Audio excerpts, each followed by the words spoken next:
Hello বন্ধুরা, আমরা কিছুদিন আগে বাড়িতে আম ভর্তা করেছিলাম। অহনা, সূচনা এবং আমাদের ঘরে 3জন মেহমান এসেছিল, ওরা সহ। প্রথমেই আমি ছাদের জায়গাটা পরিষ্কার করে নিলাম। এরপর ছাদ থেকে আম কুড়িয়ে অহনা আম কাটতে বসলো। আমরা সবাই কিন্তু মিলেমিশে কাজ করেছিলাম। বিকেলে সবাই যখন ঘুমাচ্ছিল তখন করেছিলাম আমরা আম ভর্তা। আমগুলো ধুয়ে দেওয়ার পর থেকেই আমাকে আর ওরা কিছু করতেই দিচ্ছিল না, ওরা নিজেরাই করছে সব কিছু। তারপর আস্তে আস্তে সব কিছু মিশিয়ে আমরা আম ভর্তাটা রেডি করলাম। ভর্তাটা একটু কম হলেও কিন্তু অনেক মজা ছিল, আমরা অনেক মজা করে খেয়েছিলাম। আমরা যে এত মজা করে ভর্তা বানাবো ভাবতেই পারিনি।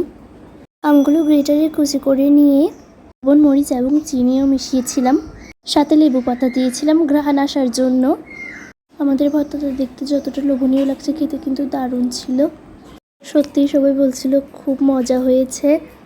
একটু ঝাল ঝাল হয়েছিল কারণ এখানে চিনির পরিমাণ একটু কম ছিল। তো সবাই ভালো থাকবেন, সুস্থ থাকবেন এবং আমাদের স্বপ্নময় ফ্যামিলির পাশে থাকবেন। ধন্যবাদ।